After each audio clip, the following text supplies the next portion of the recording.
Bagi kalian yang masih belum tahu info dari sequel Si Xingqi, gue mau bilang dulu kalau sequel Si Xingqi sebelumnya sudah selesai ya. Kita lagi tunggu season ketiganya, jadi kita bahas dulu sequel-sequel lainnya. Film kali ini kita akan membahas sebuah film berjudul The Wind Guardian. Film ini akan menceritakan tentang seorang anak muda yang buta. Namun walaupun buta, ia selalu bersyukur dan melewati hari-hari dengan gembira. Sang ibu selalu membelikan obat. Namun sudah ribuan kali beli obat, si anak juga tak kunjung sembuh. Dokter bilang sudah tak ada harapan guys. Sampai di suatu hari, seekor monster kuno dibangkitkan kembali dan membawakan kekacauan bagi semua orang. Bagaimana ceritanya sampai dia menjadi pahlawan? Tanpa panjang lebar, kita langsung aja bahas videonya sampai habis. Berabad-abad tahun yang lalu, 4 binatang kuno yang ganas datang ke bumi dan membawakan kekacauan yang sangat luar biasa. Para pelindung bumi menggunakan berbagai elemen untuk melawan para monster tersebut. Elemen besi, kayu, air, api, dan tanah. Namun ada sebuah elemen yang bahkan kekuatannya lebih hebat dari 5 elemen tersebut. Elemen yang mencakup energi paling besar, yaitu adalah elemen angin. Para pahlawan kemudian menciptakan energi angin yang sangat besar hingga menyegel seluruh monster tersebut. Desa juga kembali makmur. Para pelindung bumi juga terus melahirkan generasi baru. Para pelindung bumi tersebut nantinya akan dipanggil Xiaolan.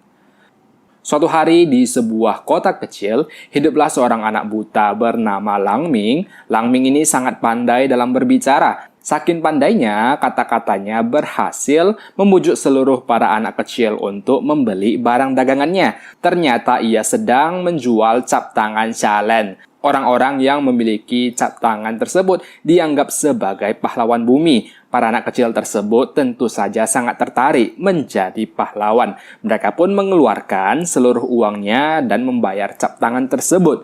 Namun tak lama setelah itu, masalah mulai muncul. Saat 3 berandalan kota datang menagih uang preman. Mereka adalah geng petasan. Geng yang cukup ditakuti di kota. Lang Ming pun segera kabur dari tempat tersebut. Walaupun matanya tak bisa melihat, namun pendengarannya ini sangat super tajam. Lang Ming terus berlari, bahkan sampai mengacau pemandian air panas. Para tamu pun saling mengintip. "Oh nenek, kamu bahayonol sekali." Hingga akhirnya, Lang Ming lari sampai di dekat kasino. Ia segera berteriak memanggil ibunya. Singkatnya, Mei Jie atau ibunya segera datang ke tempat tersebut. Ibunya ini lumayan barbar dan tak takut siapapun. Mereka pun segera kabur dari geng petasan tersebut. Di sisi lain, terlihat salah satu pelindung bumi berelemen api sedang bermeditasi. Ia seperti melihat salah satu monster kuno yang akan dibangkitkan kembali. Hampir saja ia kerasukan. Namun untungnya, ada seseorang murid yang segera menyadarkannya. Sang guru pun segera menyuruh murid untuk segera mencari sumber masalah tersebut. Kembali ke Mei Jie dan si buta, mereka seperti berdiskusi untuk memperkerjakan Lang Ming biar dia nggak gabut. Ternyata mereka malah pergi ke kasino untuk mencari duit. Di dalam kasino tersebut sangat banyak orang-orang saling bertaruh uang. Karena pendengaran Lang Ming sangat bagus, ia bisa menebak seluruh angka di dalam kocokan tersebut. Ternyata pemilik toko kasino tersebut juga curang. Ia beberapa kali mengganti angka dengan settingan yang sudah dibuat di bawah meja. Namun setiap perubahan angka, Lang Ming bisa mendengarnya dengan jelas. Alhasil, karena tebakannya selalu benar, Mei Jie dan Lang Ming pun dikeluarkan karena dianggap curang. Namun mereka masih memenangkan sedikit uang. Malam harinya, mereka sedang membagi uang. Lang Ming memperhitungkan setiap koin yang ia dapatkan. Hubungan Mei Jie dan anaknya ini terbilang sangat aneh ya. Mereka bagaikan sudah teman akrab saja. Mei Jie pun berkata, "Anakku, kamu sangat perhitungan. Apa kamu tidak tahu membesarkan seorang anak tanpa ayah itu sulit?" Diceritakanlah ayah Lang Ming. Dulunya, Lang Ming ini sangat terobsesi dengan yang namanya mantra angin. Setiap hari ia selalu bercerita tentang elemen angin beserta legenda Xiaolan yang menggunakannya. Bahkan ia sampai mengikat Lang Ming di layangan demi menunjukkan seperti apa elemen angin tersebut. Hingga di suatu hari, sang ayah benar-benar pergi mencari kebenaran elemen angin tersebut. Saat itulah Lang Ming tak pernah bertemu ayahnya lagi. Ia bahkan ragu, adakah elemen angin dan para legenda Xiaolan itu sebenarnya. Di sisi lain terlihat seorang gadis mungil sedang mendengarkan perintah tuannya. Sang tuan menyuruh gadis kecil itu mengambil benda suci di belakang gunung. Benda tersebut adalah sumber kekuatan utama yang bisa membangkitkan binatang kuno yang dulunya disegel. Kekacauan besar pun akan segera terjadi. Kembali ke Meijie, setelah membagi uang dengan Lang Ming, ia pergi membeli obat untuk anaknya. Sang pemilik toko berkata ini sudah ke 2333 kalinya Meijie pergi ke toko tersebut. Sudah dibilang tak ada harapan lagi. Namun si Meijie tetap bersikeras demi anaknya agar bisa melihat kembali. Lang Ming yang tadinya termenung terus memikirkan tentang ayahnya. Tak lama setelah itu, ia mendengar suara aneh di belakang gunung. Ia pun terus berjalan sesuai dengan pendengarannya. Di sana juga ada geng petasan. Awalnya mereka ingin memberikan pelajaran. Namun kali ini mereka hanya melihat. Di belakang gunung, benda yang disebutkan pun sudah muncul. Bentuknya seperti gasing. Terlihat gadis iblis tadinya sudah berusaha mengambilnya. Namun hal itu tak berhasil. Hingga akhirnya Lang Ming pun datang mendekat. Dengan cepat sang iblis segera bersembunyi di balik bebatuan. Sedangkan Lang Ming dengan mudah bisa mendapatkan gasing aneh tersebut. Setelah kejadian tersebut, terjadilah gempa yang sangat kuat. Gadis iblis terus berusaha mengambil gasing tersebut, sedangkan Lang Ming tetap tidak mau memberikannya. Hingga akhirnya mereka pun terus berkelahi, hingga Lang Ming harus menerima pukulan dan menelan gasing tersebut. Tak lama setelah itu, Lang Ming pun terjatuh ke bawah jurang. Esok harinya, setelah tersadar, Lang Ming sendiri sangat bingung kenapa ia bisa melihat kembali. Kejadian tersebut tentu saja membuat Lang Ming sangat senang. Ia jungkil balik, menari, niru ulat, lompat-lompat, dan lain sebagainya. Lang Ming pun berpikir, semalam aku ngapain aja ya? Hingga ia kepikiran tentang gasing yang ditelannya. Namun hal itu tidak penting. Lang Ming pun segera pulang ke rumah untuk bertemu dengan ibunya. Ibunya pasti sangat senang. Namun sebelumnya ke rumah, kota yang dulunya sangat ramai seolah menjadi kota mati. Apa yang sebenarnya terjadi? Lang Ming pun terus menyusuri kota tersebut. Di tengah jalan, Lang Ming dihampiri sesuatu. Ternyata ada seekor monster singa yang sedang mengganggu warga desa. Lang Ming pun lari ketakutan. Beberapa kali sang monster berusaha menyerang. Namun, Lang Ming berhasil lolos. Hingga akhirnya, saat Lang Ming sudah terpojok, ia menusukkan sebuah besi panas. Hal itu pun membuat si monster menjadi mengamuk. Untungnya, tak lama setelah itu muncullah 5 murid Xiaolan. Masing-masing dari mereka mengendalikan satu elemen kekuatan. Monster singa pun berhasil dikalahkan.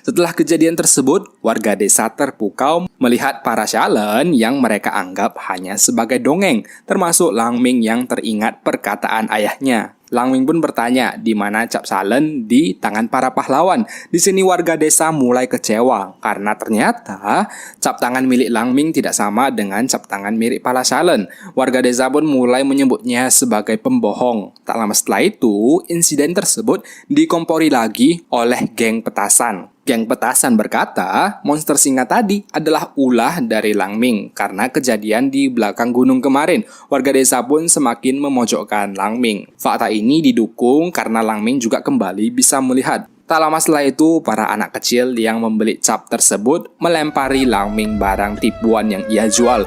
Lang Ming pun dibuang dari masyarakat. Di sisi lain, monster singa yang ditangkap berhasil kabur. Beberapa Xiaolan pergi mengejarnya, sedangkan Lang Ming pulang ke rumahnya. Sebenarnya ia tak tahu bentuk rumahnya. Ia hanya ingat hitungan langkah kaki untuk sampai ke rumahnya. Namun sesampainya di rumah, Lang Ming sangat terkejut melihat rumahnya yang sudah hancur. Dia berkata, apakah ini rumahku? Ini tak seperti yang aku duga. Tak lama setelah itu, Lang Ming pun menemukan kantong uang milik ibunya. Ia pun berpikir kalau ibunya sudah mati karena ulahnya di gunung kemarin. Dan beberapa saat kemudian muncullah lagi gadis iblis kemarin. Ia berkata kalau ia bisa membantu Lang Ming menemukan ibunya. Namun Lang Ming yang terlepas kendali segera menyerangnya. Setelah sedikit pertarungan, alhasil Lang Ming pun berpetualang mengikuti gadis tersebut. Mereka terus berpetualang mencari Ibu Langming. Mereka melewati hutan-hutan, hujan-hujanan, mendaki gunung, dan melewati danau berbahaya. Hingga di tengah jalan, Langming sangat sesak kencing. Ia pun pergi sebentar meninggalkan gadis iblis tersebut. Namun tak lama setelah itu, para Syalan datang menyerang gadis iblis. Mereka merasa monster jahat akhir-akhir ini adalah karena ulah gadis iblis tersebut. Alhasil, gadis iblis pun berhasil dikalahkan. Namun saat ingin ditangkap, gadis tersebut memberikan perlawanan hingga menyerang para Syalan. Para Syalan pun tak sempat menghindar. Mereka menyuruh Langming untuk segera mengikatnya. Namun Langming memilih untuk menyelamatkan gadis iblis tersebut. Mereka pun terjatuh ke sebuah gua. Di bawah goa tersebut, Langming sadar duluan, sedangkan gadis iblis masih tertidur pulas. Langming pun segera menyadarkan gadis iblis. Namun setelah tersadar, ternyata gadis iblis masih saja kumat. Ia menyerang Langming seperti zombie yang ingin memakan manusia. Di tengah pertarungan, gadis iblis sempat tersadar. Ia menyuruh Langming menceritakan kisah yang bahagia. Langming pun menceritakan tentang dirinya sendiri. Dulunya ada seorang anak yang sering dibully. Walaupun begitu, dia sangat percaya diri dan tetap melawan demi kebenaran. Nah, singkat cerita, setelah diceritakan, gadis iblis tersebut pun tertidur. Setelah tersadar, mereka kembali melanjutkan perjalanan. Karena gadis iblis ini nggak punya nama, si Langming kemudian memberikannya nama sebagai Xiao Yao atau hantu kecil. Tak lama setelah itu, mereka mendengar banyak suara orang di balik bebatuan. Ternyata, para warga ini sedang melakukan upacara penghormatan. Mereka adalah orang-orang dari desa Fukui. Sedangkan Langming malah nyender di batu tersebut dan membuat batunya jatuh. Para warga pun tentu saja sangat kesal karena mengganggu upacara mereka. Alhasil, si Langming dan Xiao Yao ditangkap oleh para warga. Langming kembali berbohong kalau dirinya adalah seorang Syalan, sedangkan Xiao Yao adalah istrinya. Ketua desa pun semakin merasa kalau ini adalah berkah bagi desa mereka. Alhasil, Langming dan Xiao Yao pun dipaksa untuk tinggal beberapa saat untuk melindungi desa Fukui. Suatu hari di dalam desa, Xiao Yao kembali menghubungi tuannya. Sang tuan atau dipanggil Jiaye mendesak agar Xiao Yao segera mengambil gasing tersebut. Jiaye pun merasa kalau Xiao Yao ini sudah tak berguna lagi. Ia pun akan segera turun tangan. Di saat yang bersamaan, hubungan Langming dan Xiao Yao pun semakin dekat. Mereka sering menghabiskan waktu bersama. Suatu hari Xiao Yao tampak sangat suka dengan salah satu gelang di pasar. Langming pun diam-diam membelikannya. Kadang-kadang malam harinya Xiao Yao juga tak bisa tidur karena Langming yang gak bisa diam. Xiao Yao juga pernah berdandan untuk memukau Langming. Namun hasilnya ia seperti badut. Hingga di suatu hari, perut Langming semakin besar karena sudah lama tidak BAB. Gasing tersebut menyumbat ususnya. Namun akhirnya kali ini Langming berhasil mengeluarkan gasing tersebut setelah mengeram dengan sangat keras. Di saat yang bersamaan, ia juga memberikan sebuah gelang yang dilihat Xiao Yao di pasar. Akhirnya Xiao Yao juga memilih gelang tersebut daripada tugasnya sendiri. Malam harinya, mereka tidur di rerumputan yang begitu luas. Langming bercerita asal-usul luka di tangannya. Dulunya ada seorang wanita yang mirip dengan Xiao Yao. Mungkin juga itu Xiao Yao, tapi Langming ini nggak tahu karena dia nggak bisa melihat. Xiao Yao yang sedikit tomboy memberikan pelajaran pada geng petasan dengan kembang api. Namun saat kembang api tersebut dibakar, Langming dengan berani menyelamatkan orang yang membulinya. Alhasil, Langming lah yang terluka karena petasan tersebut. Dari sanalah sang ayah mulai yakin kalau Langming ini nantinya juga bisa menjadi seorang Syalan. Tak lama setelah bercerita, mereka mendengar suara ledakan di kota Fukui. Mereka pun segera pergi ke sana. Ternyata itu adalah ulah dari Jiaye. Melihat tuannya yang sudah datang, Xiao Yao pun segera mengambil gasing tersebut. Ia mengaku sudah berbohong kepada Langming selama ini. Jiaye pun segera ingin menghabisi Langming. Namun di saat yang sama, muncullah monster singa lainnya yang melawan kawanannya sendiri. Hal ini tentu saja sangat aneh, karena seharusnya kedua singa tersebut dikendalikan oleh Jiaye. Alhasil, kedua singa tersebut pun dibawa kabur oleh Jiaye. Tak lama setelah itu, para Syalan lainnya juga sampai ke lokasi. Mereka mencoba melawan. Namun sayang karena kekuatan Ciayek ini masih di atas mereka berlima. Alhasil Ciayek berhasil melarikan diri. Setelah kejadian tersebut, Xiao Yao yang tersadar menagih janjinya kepada Ciayek untuk mengembalikan ingatannya. Ciayek tentu saja tertawa begitu keras. Mana mungkin ada orang yang sangat bodoh bisa melakukan hal seperti itu, katanya. Xiao Yao pun tak bisa berbuat apa-apa. Selama ini ia sudah dibohongi. Di sisi lain, Lang Ming juga mulai mencari Xiao Yao. Ia ingin meminta penjelasan. Namun kali ini ia kembali berjalan dengan mata tertutup. Lang Ming terus berjalan hingga akhirnya menemui Xiao Yao di goa tersebut. Xiao Yao pun tobat dan menunjukkan apa yang sebenarnya terjadi. Ia membawa Lang Ming ke suatu tempat di mana seluruh monster singa dikurung. Xiao Yao pun bercerita kalau dulunya mereka adalah manusia. Namun karena hasrat yang begitu dalam, mereka membuat perjanjian dengan Tao Tie. Waktu itu Xiao Yao lah yang pergi menghampiri Mei Jie di rumah. Ia memberikan sebuah pilihan agar Lang Ming bisa melihat kembali. Di saat itu sang ibu memang sedang putus asa banget karena sudah membeli obat kesekian kalinya. Demi melihat anaknya bisa melihat kembali, alhasil Mei Jie pun rela membuat perjanjian dengan Tao Tie untuk menjadi makanannya, asalkan Lang Ming bisa melihat lagi.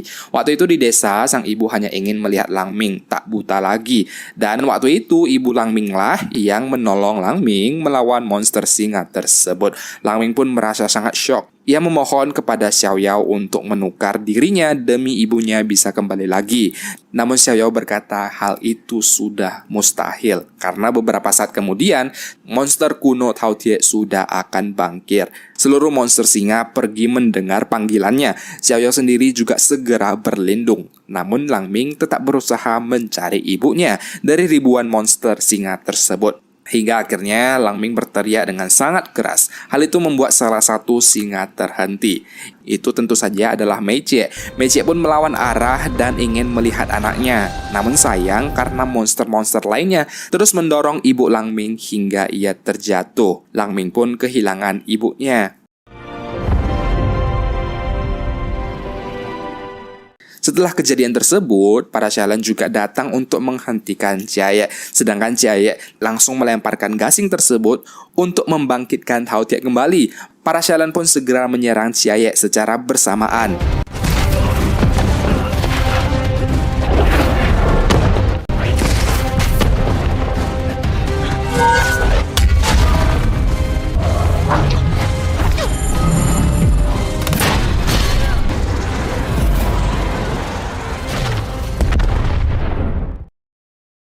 Namun tak lama setelah itu, Tao Tie sendiri sudah bangkit. Para Xialan semuanya pergi ke kota untuk melindungi warga desa. Di sisi lain, Xiao Yao bermaksud untuk segera menghabisi Ciayek. Namun sayang karena Ciayek mengembalikan Xiao Yao. Dengan sekuat tenaga, Xiao Yao pun berusaha melawan kekuatan jahat yang ada dalam dirinya.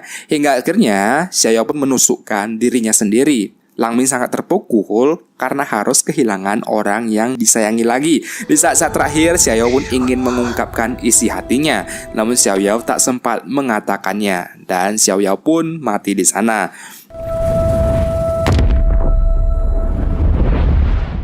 Lang Ming yang sangat marah melampiaskan semuanya kepada Ciayek.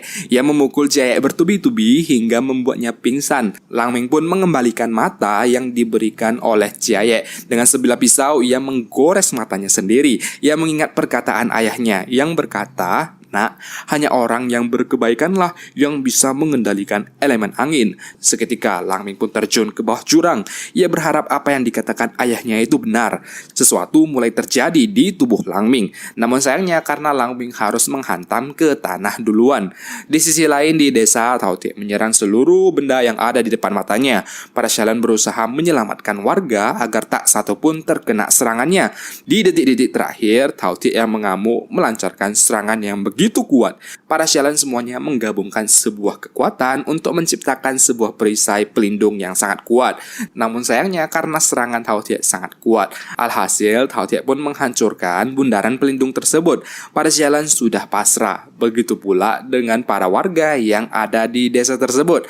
Namun sesuatu mulai terjadi. Ternyata Lang Ming benar-benar mengendalikan elemen angin. Apa yang dikatakan ayahnya selama ini benar, bahwa Lang Ming adalah jalan pengendali angin.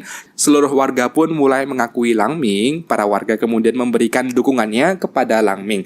Hingga akhirnya dengan mengendalikan elemen angin, Lang Ming pun membuat pusaran yang sangat kuat hingga membuat Tao Tie terpojok.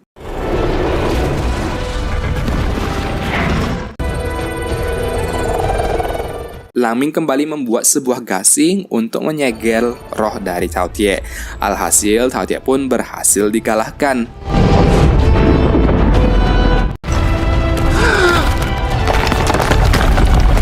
Setelah kejadian tersebut, seluruh monster singa juga kembali menjadi wujud manusianya, termasuk ibu Lang Ming. Desa kembali damai. Lang Ming pun mengajarkan anak-anak apa itu elemen angin, sama seperti ayahnya kemarin. Sang ibu juga sangat senang dapat bertemu Lang Ming kembali, walaupun Lang Ming tak pernah bisa melihat bentuk wajah ibunya.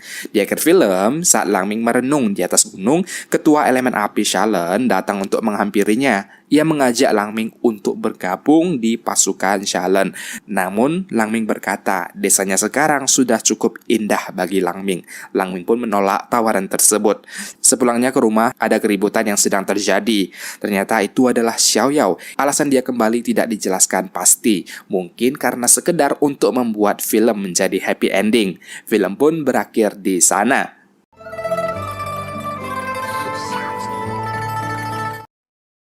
Tunggu dulu guys, sebelum leave, Mimin mau informasikan sebuah channel baru. Nah, kalau kalian suka sedikit film-film drama romance, film dewasa gitu ya, channel ini cocok banget nih guys. Velvivin Enjoylin. Pembawa ceritanya juga wanita, adem deh pokoknya kalau didongengin guys. Oke, sambil menunggu sequel selanjutnya, jangan lupa support sesama channel Alur Cerita Film, link ada di deskripsi ya. Bye.